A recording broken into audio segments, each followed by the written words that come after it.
On pouvait passer, je sais pas, il y a une quinzaine d'années, peut-être un été sans en avoir. Là, ça n'arrive jamais. C'est les vampires modernes.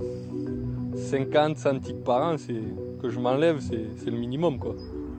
La bactérie se répand de plus en plus chez les tiques. Et donc quand elle pique, elle contamine.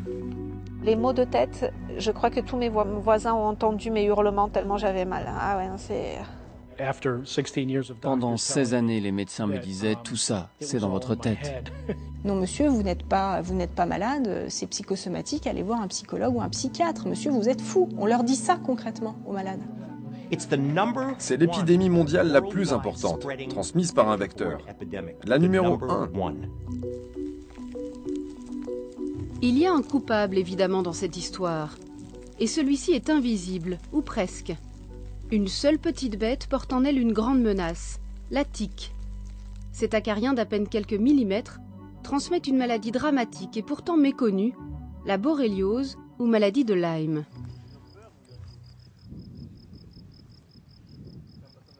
Les Pyrénées sont l'une des régions les plus touchées de France. Ici, éleveurs ou guides de montagne les ont vus proliférer en quelques années. Qu'on soit en rando ou même en vélo, où on passe plus vite, elles arrivent quand même à s'accrocher. Alors, je ne sais pas si c'est pendant les pauses ou pendant la pratique. Mais ça arrive qu'il y ait comme des nids de tiques. Ça nous est arrivé une fois en randonnée que quelqu'un s'assoit dans l'herbe pendant le casse-croûte et il s'est relevé, il a peut-être 2 ou 300 tiques sur lui.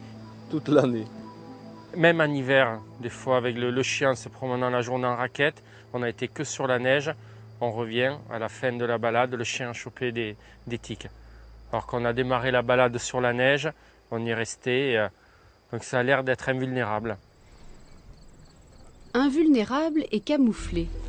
Perché à l'affût au sommet des hautes herbes, la tique est un chasseur solitaire. Elle peut attendre le passage de sa proie pendant plusieurs semaines. Son arme, c'est le rostre, une sorte de harpon qui s'enfonce dans la peau de sa victime jusqu'au vaisseau sanguin dont elle se nourrit. Son repas peut durer plusieurs jours. Gorgée de sang, la bestiole peut alors passer de la taille d'une tête d'épingle à celle d'une cacahuète. Mais le petit vampire n'est réellement dangereux que s'il est infecté par une bactérie. C'est cette association de malfaiteurs entre la tique et la bactérie qui propage la terrible maladie de Lyme. Elle inocule une bactérie qu'on appelle Borrelia, alors son nom complet c'est Borrelia burgdorferi. L'inoculation se fait au niveau de la peau et il y a une rougeur qui apparaît mais qui n'est pas constante, à peu près 2 fois sur 3, et souvent qui passe inaperçue.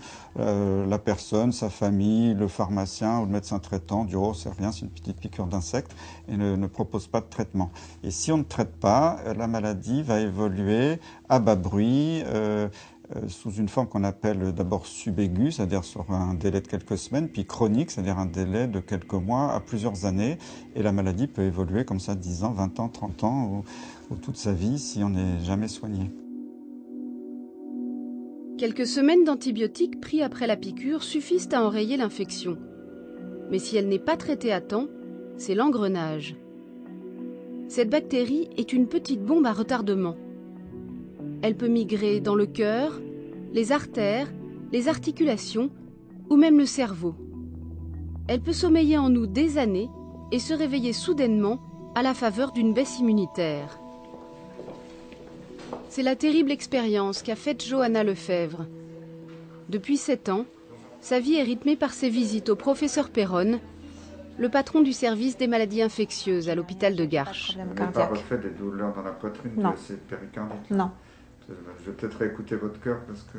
D'accord. Et sinon, il n'y a pas de... Pour marcher, il n'y a pas de faiblesse musculaire, c'est plus une fatigabilité.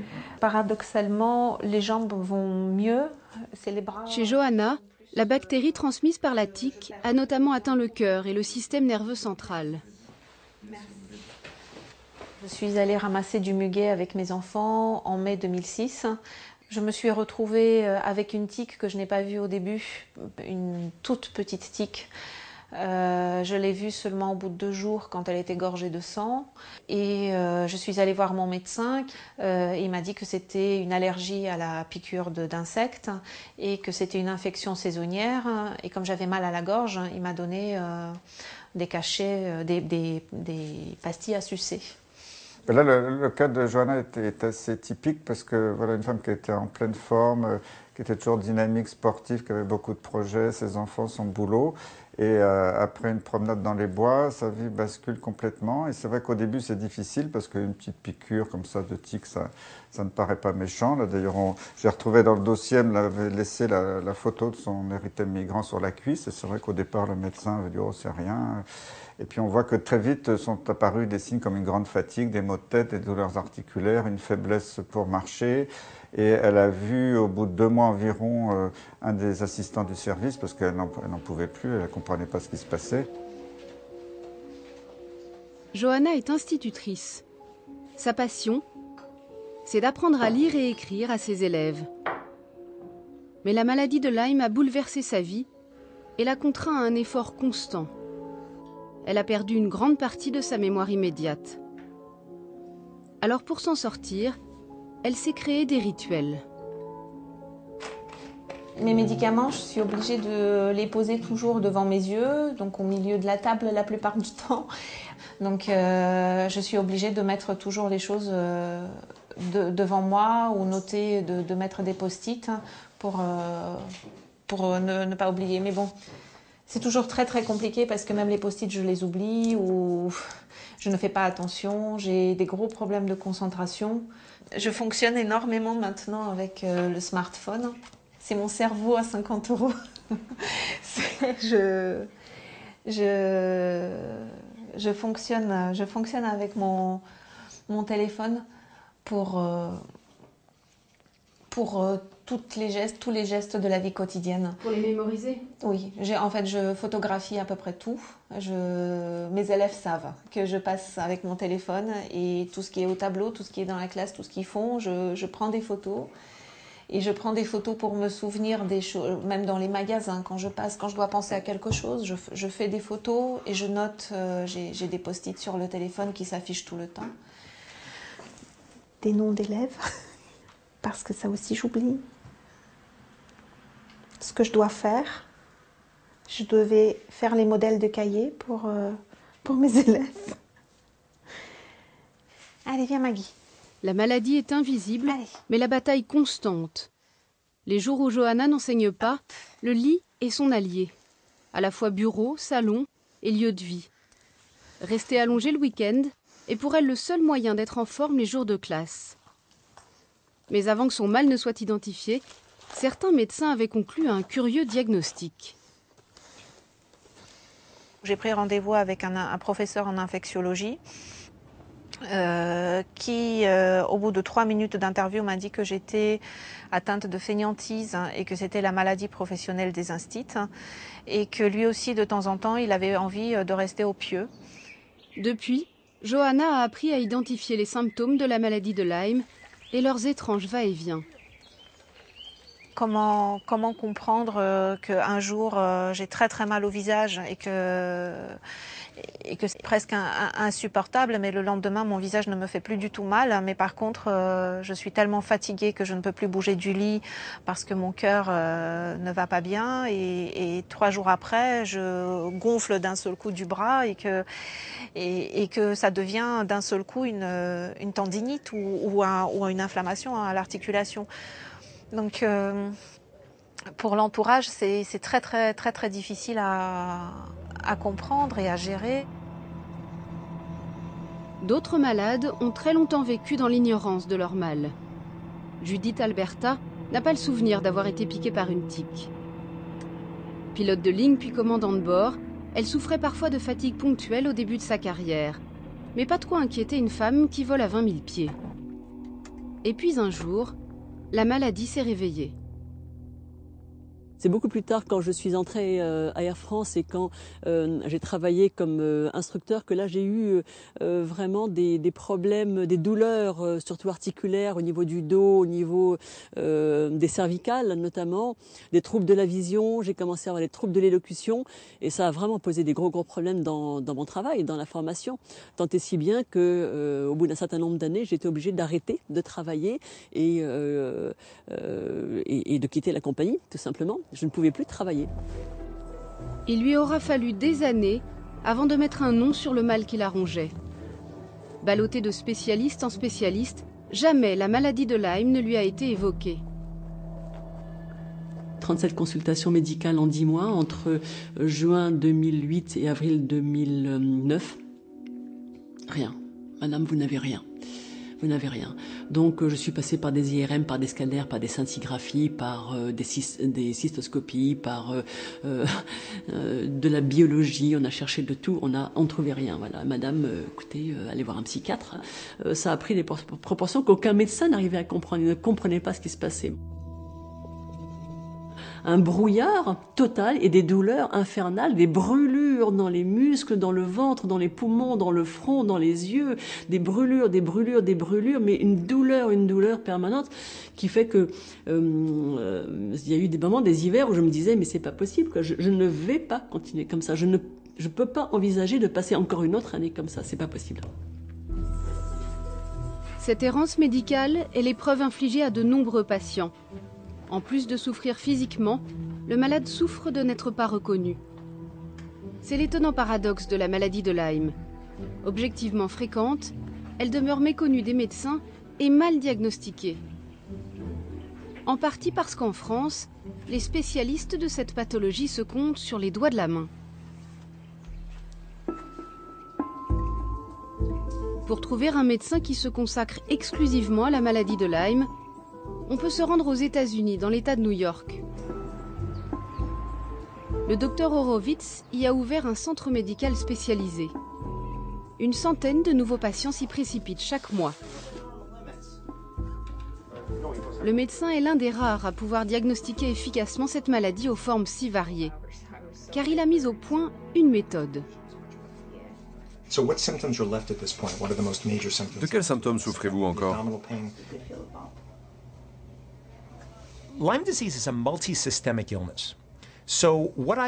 La maladie de Lyme est une maladie multisystémique.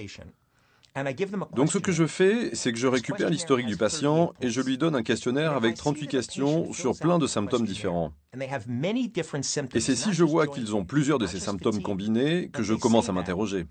Pas juste une douleur articulaire ou un épuisement, mais aussi s'ils transpirent le jour, la nuit, s'ils ont des frissons, un peu comme le paludisme. S'ils ont des moments d'épuisement qui vont et viennent, des douleurs musculaires qui se déplacent partout dans le corps, un jour un endroit, le lendemain un autre, s'ils ont des picotements et des brûlures qui vont et viennent, et des problèmes de mémoire, de concentration, alors qu'ils sont jeunes et ne devraient pas en avoir. S'ils ont tous ces symptômes à la fois, et qu'ils disent « je suis hypersensible à la lumière, au bruit », je n'arrive pas à m'endormir le soir, j'ai des insomnies, je suis angoissé, déprimé. Et tout ça sans raison. Si tous ces symptômes combinés sont présents, alors c'est là que je suspecte une maladie de Lyme. Je leur suis vraiment reconnaissante, vraiment. Parce que quand je suis arrivée ici, j'avais l'air horrible. J'étais pâle. Mes yeux étaient tout rouges. Il faisait 30 degrés dehors, c'était l'été, et pourtant j'avais 4 épaisseurs de blouson et de pull. J'étais complètement gelée. Ça a été un dur chemin. Et c'est alors que ses problèmes cognitifs se sont aggravés et qu'elle a commencé à avoir des pertes de mémoire. Elle ne reconnaissait plus un pont sur lequel on passait. Elle ne reconnaissait pas ma mère. Elle ne savait plus qui j'étais. Si la jeune patiente se porte mieux, c'est en partie grâce à une combinaison très complexe de traitements. Mais même après 20 ans de pratique, le médecin américain et son équipe tâtonnent encore. Les patients ne sont pas à l'abri des rechutes. Parfois, vous voyez arriver un patient pour la première fois. Il a beaucoup de mal à parler. Il est si paralysé du visage qu'il ne peut pas s'adresser à vous. Et puis, quand il revient après 6 mois de traitement, il est capable de se lancer dans une vraie conversation. Là, tout va tellement mieux. Ça fait plaisir. Le problème, c'est que parfois, 6 mois plus tard, ça recommence. Et là, de nouveau, certains ont beaucoup de peine à parler ou à marcher. Si cette curieuse maladie intéresse les Américains, c'est qu'ici on la craint depuis très longtemps. Le nord-est du pays est l'une des régions les plus touchées au monde. Pendant des siècles, les Indiens évitaient de traverser certaines vallées au printemps et à l'automne, période de recrudescence des tiques. Ceux qui étaient touchés pouvaient être atteints d'un mal incurable. En 1972, c'est encore aux États-Unis, dans la petite ville de Lyme, au fin fond du Connecticut, qu'une mystérieuse épidémie d'arthrite frappe les jeunes enfants. Personne ne pense alors à une maladie bactérienne, car à l'époque, on croit que les antibiotiques ont éloigné toutes les infections. Il faudra attendre 1982 pour que le scientifique américain Willy Burgdorfer établisse le lien entre la tique et la transmission de la bactérie Borrelia à l'homme. La Borrelia n'est pas n'importe quelle bactérie. Elle est intelligente. Elle change d'apparence, se déplace très rapidement et s'infiltre dans tous les tissus et les os. Cette petite spirale est un ennemi redoutable pour les chercheurs. À l'université de New Haven, dans le Connecticut, le professeur Eva Sappi dirige un laboratoire consacré à l'étude de la Borrelia et de ses mystères. Ce qui est étonnant, c'est que le docteur Burgdorfer a découvert Borrelia il y a presque 30 ans. Et nous voilà toujours avec les mêmes problèmes pour soigner ces malades de Lyme et éliminer les Borrelia. Donc soit on ne s'est pas posé les bonnes questions pendant 30 ans, soit la Borrelia est beaucoup trop maligne. Et il faut vraiment mieux la connaître pour l'éradiquer complètement.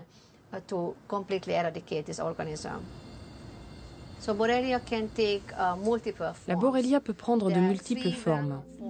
Les 3 plus communes sont le spirochète, la forme kystique et le biofilm. Le biofilm est une forme très spéciale. C'est comme un abri visqueux que la Borrelia se fabrique elle-même.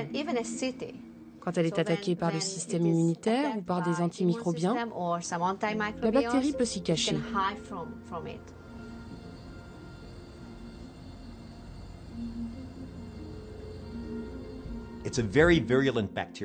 C'est une bactérie extrêmement virulente. Et le problème, c'est qu'elle sait comment changer d'aspect, comment se cacher dans le corps. Elle pénètre dans les cellules où elle se dissimule. Elle forme des cloques, des bouts d'ADN, comme des leurres qui se baladent. Et le système immunitaire se précipite dessus. Mais elle va se cacher dans des cellules qui deviennent une cible pour votre système immunitaire et provoquent ainsi une réaction auto-immune. Et on la trouve dans des endroits où les antibiotiques ne pénètrent pas bien. Elle s'infiltre profondément dans les articulations, dans les yeux, dans les tissus profonds du cerveau. Les antibiotiques ne pénètrent pas bien dans ces tissus et ne peuvent pas l'éliminer. Cette bactérie est extrêmement intelligente. Elle a plus d'ADN que n'importe quelle bactérie sur la planète.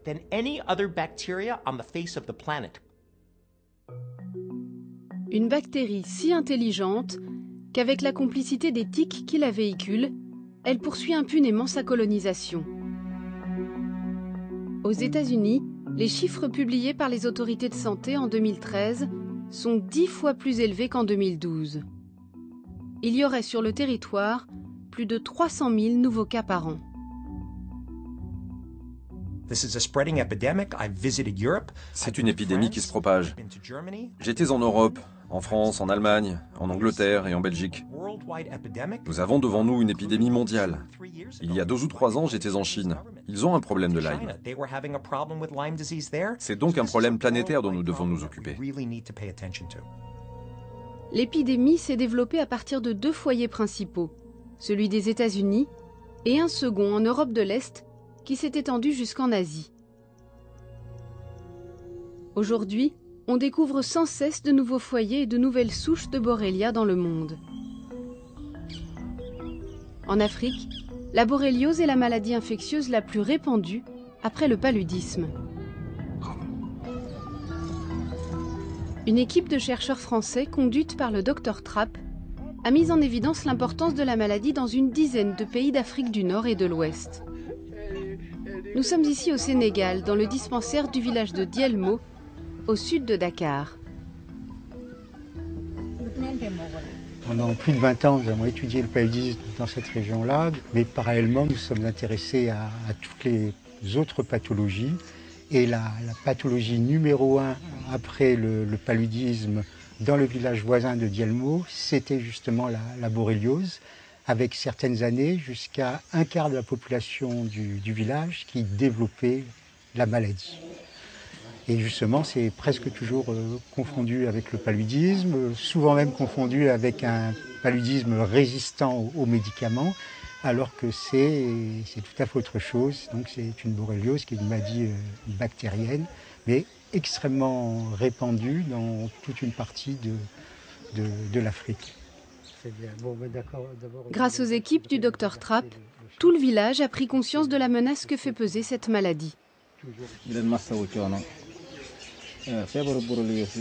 Voilà, le chef du village a dit comment il comprend la borréliose. Pour lui, la borréliose, c'est comme si c'est le paludisme. Mais c'est encore plus grave que le palud. Parce que si tu as la borréliose, tu as une forte fièvre. Et au moins, tu as l'impression que tes os se cassent à l'intérieur. Une surveillance sanitaire doublée d'une bonne prévention permet de maîtriser l'infection dès son apparition. Tous les jours, on passe dans chaque concession pour voir qui est malade, qui n'est pas malade, et par exemple prendre systématiquement la température, relever la température des enfants, et chaque fois qu'on observe des symptômes, quels qu'ils soient, d'une part remplir un questionnaire et d'autre part faire des examens biologiques. Pour enrayer la prolifération de la maladie, le médecin a sa méthode. Il pose des pièges. Pas des pièges à tiques, mais des pièges à rongeurs. Car si la tique n'est que le véhicule qui sert au crime, le vrai coupable, ce sont les rongeurs. Ces animaux sont les premiers réservoirs de la bactérie Borrelia. Eux ne développent pas la maladie, mais ils la transmettent. Un seul de ces petits mammifères peut transporter près d'une centaine de tiques et les contaminer. Et quand plus tard la tique se nourrit sur un autre vertébré comme nous, elle nous passe le relais de l'infection. Donc là, nous avons capturé 11 spécimens là, cette nuit, appartenant à 4 espèces. Là, on voit ici un Gerbiliscus, un Arvicanthis, et on a 2 espèces différentes de Mastomys. Donc nous allons leur faire des prélèvements de sang et ensuite d'autres prélèvements pour des études plus approfondies au laboratoire pour voir s'ils sont infectés par les Borrelia. Et ces rongeurs, munis de leur cargaison de tiques, s'infiltrent même jusque dans les maisons. La petite fille que vient voir le Dr Trapp a sans doute été contaminée dans sa chambre. C'est la grande, hein? Oui, c'est la grande. C'est la grande. Donc c'est toi, donc voilà, ça va. Non, ça va? Oh là là, elle pleure, elle est intimidée. A priori, tout est rentré dans l'ordre. Elle a eu 10 jours de traitement antibiotique et normalement, voilà, normalement, elle est guérie là maintenant. On va voir s'il y a des terriers de rongeurs dans les chambres en particulier, dans les maisons. Parce que les rongeurs sont omniprésents dans les champs, dans la forêt, mais également dans les maisons. Comme il y a des réserves de nourriture, c'est le lit. Voilà. Ah oui, là il y a un terrier actif. Probablement un terrier de Mastomys creusé sous le ciment du sol de la case. Il y a certainement des tiques à l'intérieur. La personne qui dort dans ce lit a fait une borréliose la semaine dernière. Donc, et voilà très certainement l'explication, le terrier de Mastomys qui est juste à côté du lit. Donc les tiques sont certainement sorties de nuit et attirées par le dormeur et voilà, et lui ont transmis la maladie. Puisqu'environ 30 à 40% des tiques sont infectées dans cette région. Voilà, c'est dégagé, tu peux y aller. Le rongeur a été capturé avec ses congénères, mais les tiques sont restées au fond du terrier. C'est l'aspirateur qui en vient à bout.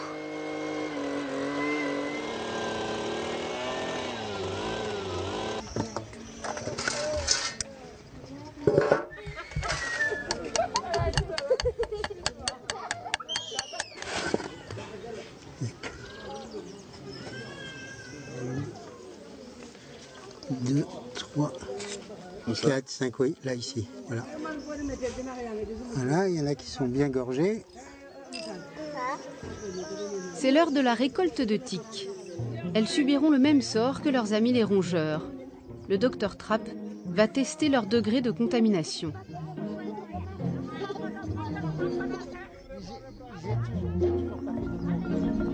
Dans le monde, on est très loin d'avoir mesuré le danger que représente cette maladie en expansion. Et l'Europe n'est pas à l'abri. En partie parce que les forêts, plus morcelées qu'autrefois, ont vu disparaître les prédateurs de ces petits rongeurs contaminés. Plus de rongeurs signifie plus de tiques et donc plus de risques de voir la bactérie se propager. Le trio infernal rongeurs-tiques-bactéries a un boulevard devant lui. Les bactéries responsables de la borréliose de Lyme sont généralement hébergées par des petits rongeurs forestiers. Alors il faut savoir qu'en gros, 10% des mulots sont réservoirs, 20-30% maximum des campagnols sont réservoirs. Et en ce qui concerne les tamias, c'est entre 30 et 70% des tamias qui peuvent être réservoirs de ces bactéries. Le tamia, c'est lui, un charmant petit écureuil venu de Sibérie. Comment a-t-il atterri dans nos forêts européennes? Parce qu'il est vendu en animalerie. Avec son allure de peluche à la Walt Disney, il séduit les enfants qui veulent s'en faire un animal de compagnie. Mais l'écureuil a des dents acérées et s'en sert pour mordre. De nombreuses familles d'accueil règlent le problème en le relâchant dans la nature. Le tamia héberge énormément de tiques. Il peut héberger plusieurs centaines de tiques. Et on a estimé qu'environ les tamias infectent 8 fois plus de tiques dans le milieu que les deux rongeurs, le campagnol et le mulot. Et là, la base, la prévention voudrait qu'on commence par ne plus vendre ces animaux dans les animaleries de telle manière qu'on élimine ou qu'on minimise en tous les cas le nombre d'individus qui sont lâchés. Si rares sont les pays européens à avoir conscience du risque de la maladie de Lyme, l'Allemagne a pris la menace au sérieux. La lutte contre les tiques s'affiche ici dans toutes les pharmacies.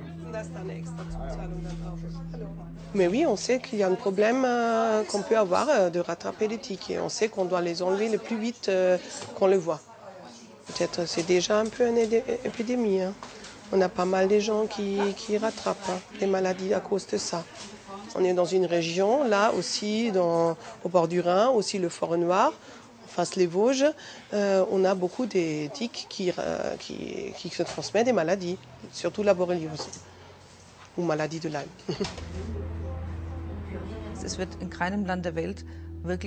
Aucun pays au monde ne comptabilise actuellement le nombre de patients atteints de borréliose. Mais en Allemagne, on a des chiffres qui indiquent des proportions épidémiques, puisque chaque année, le nombre de malades augmente de 10 à 15%. Selon les estimations, 1 à 2 millions de personnes seraient atteintes en Allemagne, sur 80 millions d'habitants, soit une personne sur 80.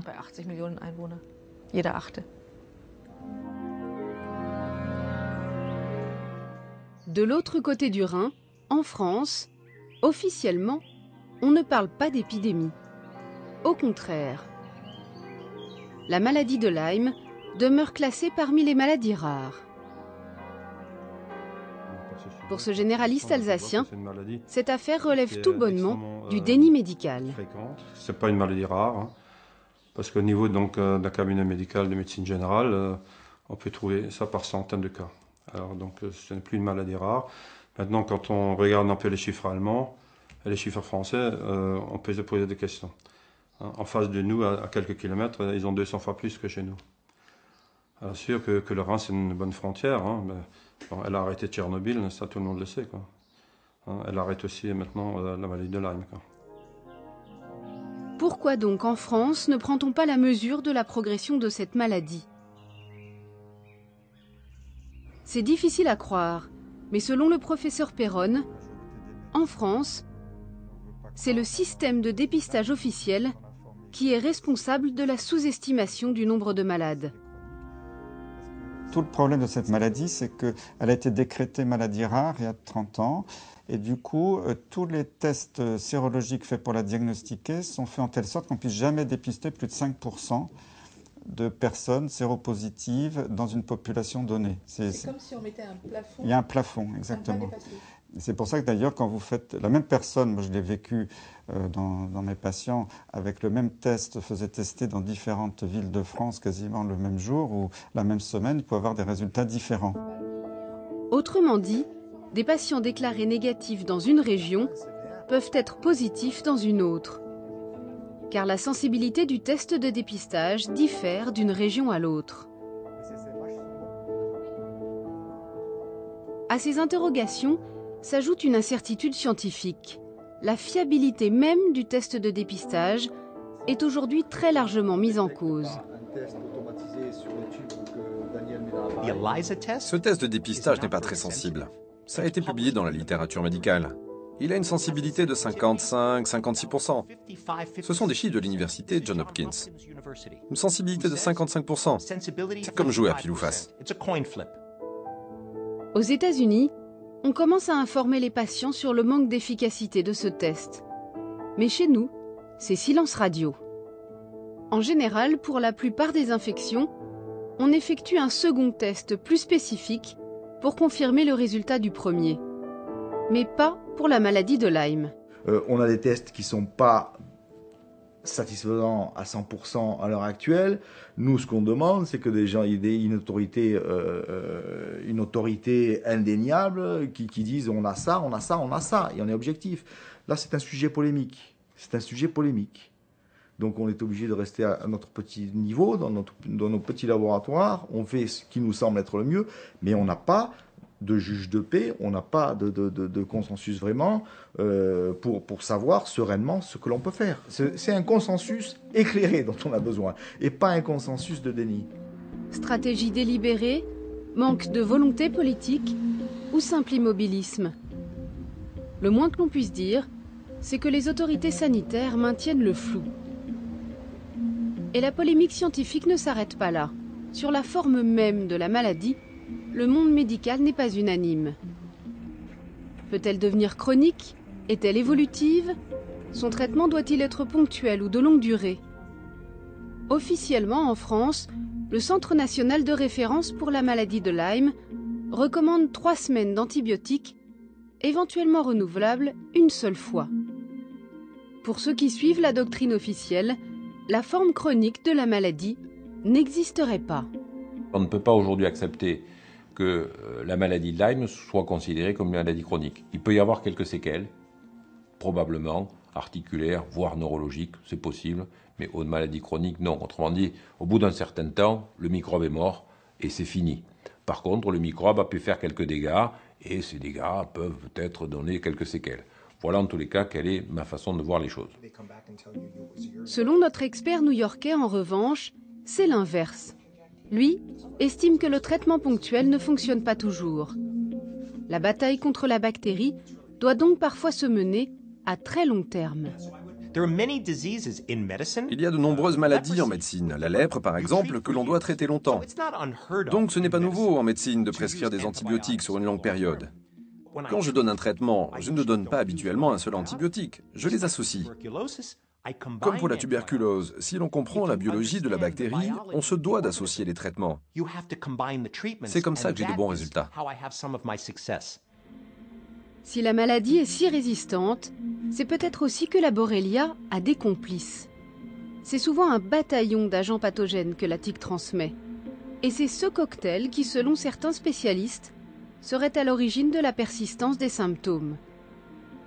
Les tiques sont des petites seringues à pattes qui sont capables d'inoculer énormément de microbes. Je me souviens d'un article scientifique qui parlait de la ménagerie des tiques, tellement ils avaient mis en évidence de bactéries, de parasites, de virus. Alors tous ne sont pas méchants pour l'homme, heureusement, ni pour l'animal, mais parmi tous ces microbes qu'on trouve dans les tiques, certaines tiques ont un pourcentage de microbes qui peuvent être nocifs. Les taux de co-infection qu'on a trouvés dans cette maladie sont extrêmement élevés. C'est incroyable. On a trouvé que simultanément à la Borrelia, la tique transmettait aussi des tas de bactéries ou parasites, comme des mycoplasmes ou des nématomes filaires. Mais cette idée est encore tellement nouvelle qu'on a du mal à la faire accepter. Après de longues années d'une souffrance qui n'avait officiellement pas de nom, Judith a fini par bénéficier d'un traitement complexe et exceptionnel.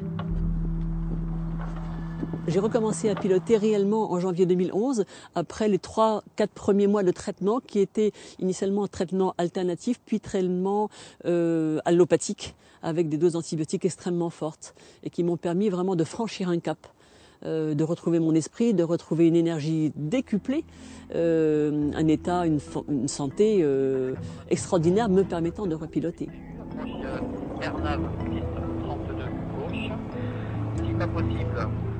Si Judith est repartie dans les airs, la maladie pèse encore sur les épaules de Johanna. Au bout de 7 mois de traitement, j'ai eu 5 minutes où je me suis dit « je me sens mieux ». C'est retombé après, mais j'avais 5 minutes.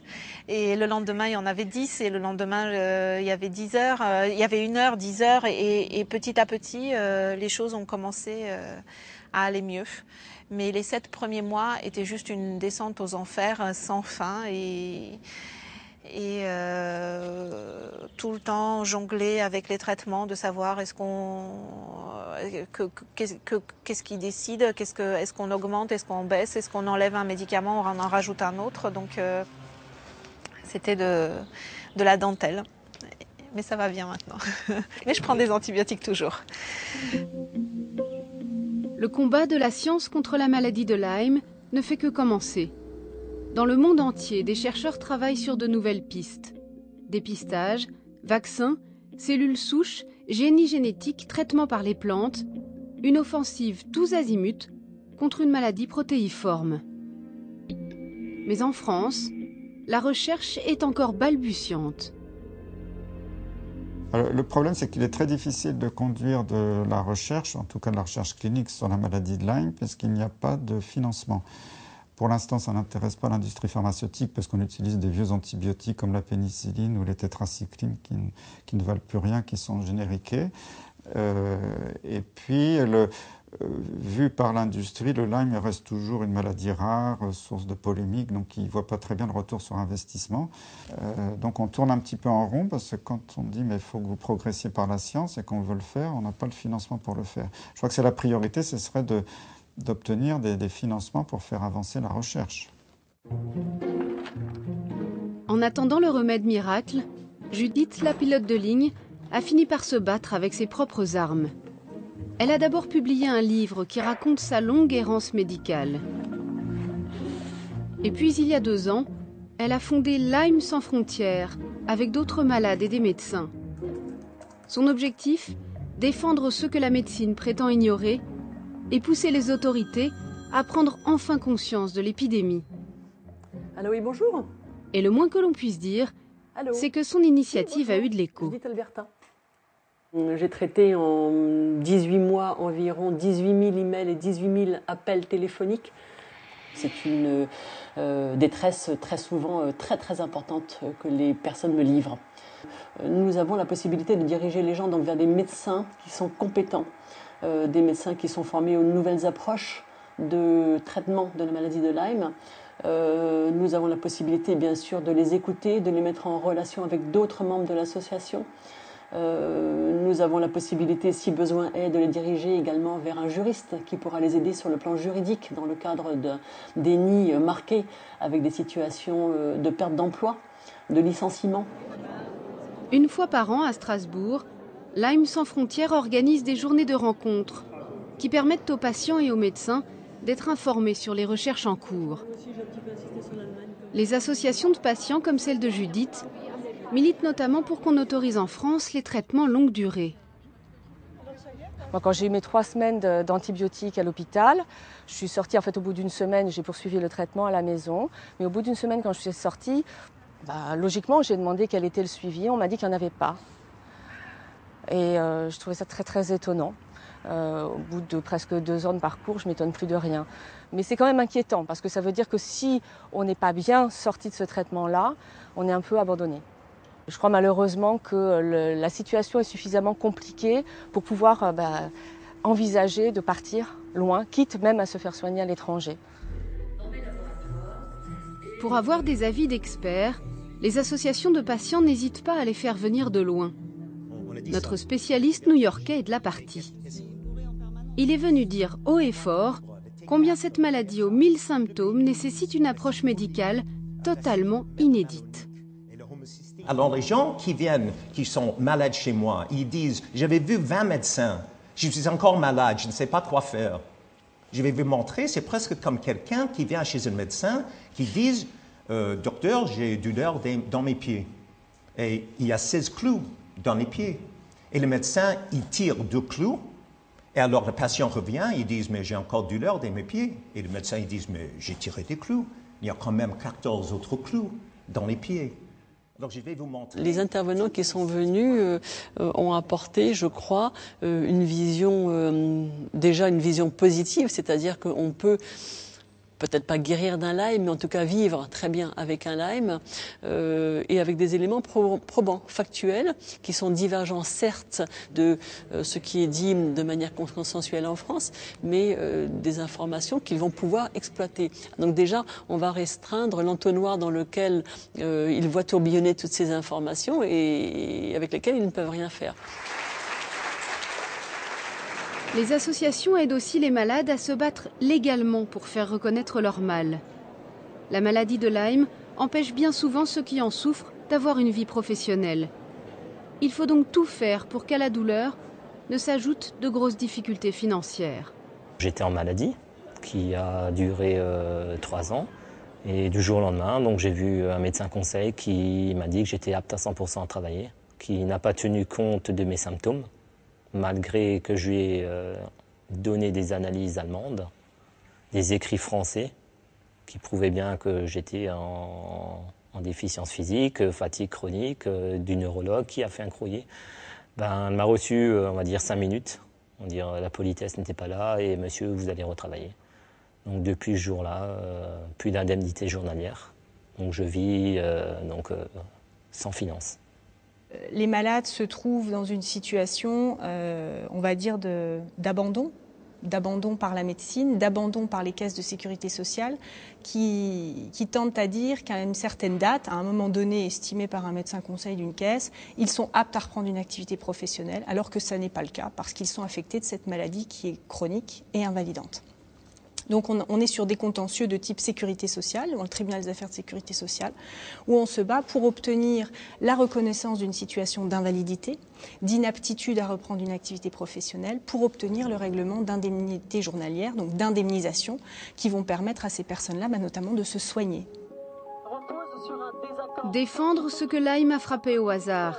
Judith en a fait le combat de sa vie. Mais elle n'est pas la seule à descendre dans la rue. En France, en Europe et même partout dans le monde, la contestation s'organise.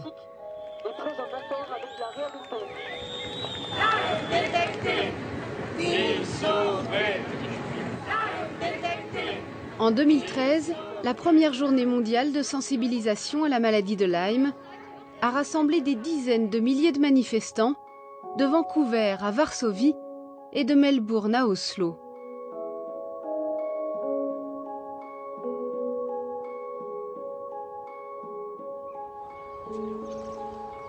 Si la maladie est protéiforme, le combat doit l'être aussi. Geneviève Perello a fondé le réseau Borréliose avec d'autres malades.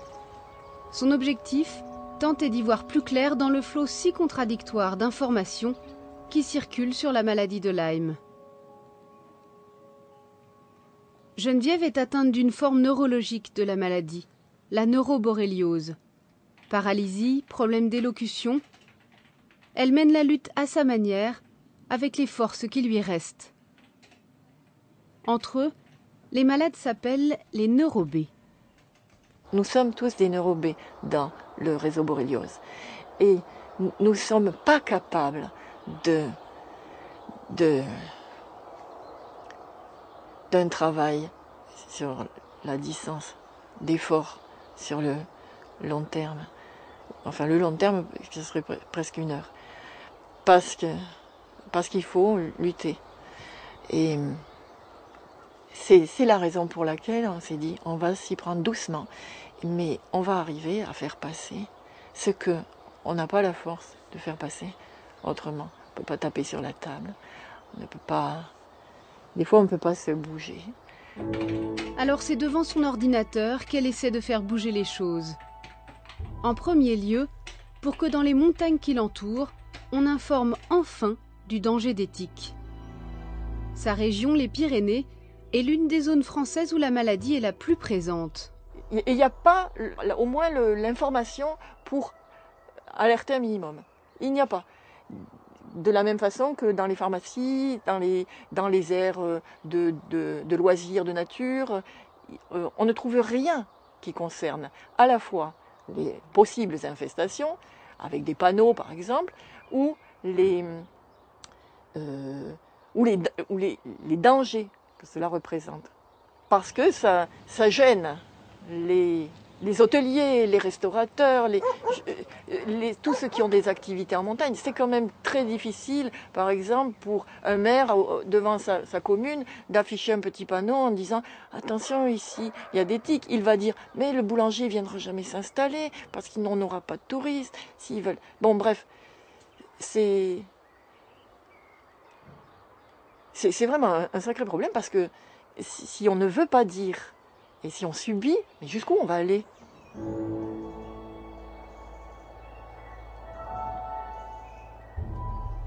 Pourquoi il n'y a pas d'information dans toutes les pharmacies?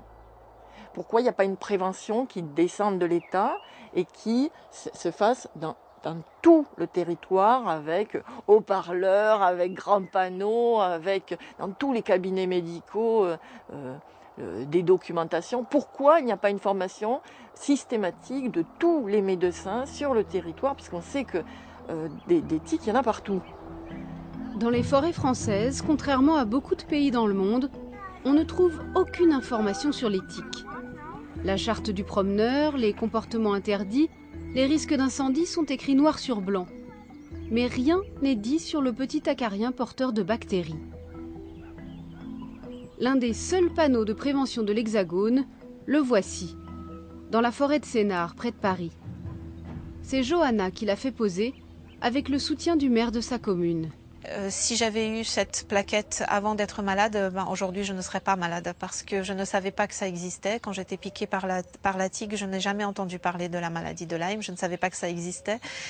Et le temps qu'on a mis pour trouver, que j'ai mis, que les médecins ont mis pour trouver, probablement aurait été beaucoup plus court et on m'aurait donné un traitement très rapidement et j'aurais probablement été en bonne santé. Donc c'est ça qui a manqué. 3 millions de visiteurs traversent chaque année cette forêt. À part la ville de Hyères, les communes limitrophes n'ont pas jugé nécessaire d'informer les promeneurs du risque de contamination par les tiques. Les précautions à prendre sont pourtant très simples. Le jour de ma piqûre, c'était un 1er mai, il faisait très froid. J'étais habillée en jean et chaussures couvertes. La tique est quand même montée jusqu'à la taille par la cheville. Donc tout simplement, le fait de mettre le pantalon dans la chaussette protège pratiquement complètement de la piqûre de tique. Remonter les chaussettes, éviter les hautes herbes, porter des vêtements couvrants, utiliser des répulsifs, s'examiner attentivement en revenant de promenade et si besoin, retirer la tique avec une pince ou un tire-tique, mais jamais avec les doigts. Des gestes dérisoires quand on sait le drame que représente aujourd'hui la maladie de Lyme. Des gestes essentiels tant la pathologie et ses mécanismes demeurent un mystère. La maladie de Lyme est-elle vraiment encore une maladie rare? Pourquoi imposer un test de dépistage qui n'est pas jugé fiable? Pourquoi n'autorise-t-on pas les traitements à long terme si la maladie, comme certains l'affirment, peut devenir chronique? Et enfin, face à tant d'incertitudes scientifiques, pourquoi la recherche est-elle si peu financée? Cette histoire, c'est comme un thriller de médecine moderne. À qui ça profite que la maladie soit si négligée? Qui profite du fait que les gens ne soient pas soignés? Certains disent que ça pourrait être l'industrie pharmaceutique. En maintenant les gens malades, elle pourrait continuer à les soigner sur du plus long terme. Mais ça me paraît un peu simpliste. Je ne sais pas si c'est vraiment la raison, ou si c'est juste une forme d'immobilisme. Je ne sais pas pourquoi cette situation existe en France à ce point-là, à ce niveau-là. Je ne me l'explique pas. Est-ce que c'est des questions de conflit d'intérêts? Est-ce que c'est des questions d'ego? Est-ce que c'est des questions de pouvoir? Je ne sais pas. Je n'ai pas la réponse. Mais la situation est vraiment beaucoup plus difficile en France que dans les autres pays. Ce qu'il faudrait, ce sont des vrais centres spécialisés pour ces malades-là, où les médecins seraient spécifiquement formés, comme le sont les cardiologues ou les neurologues. Il faudrait des spécialistes de ces maladies chroniques.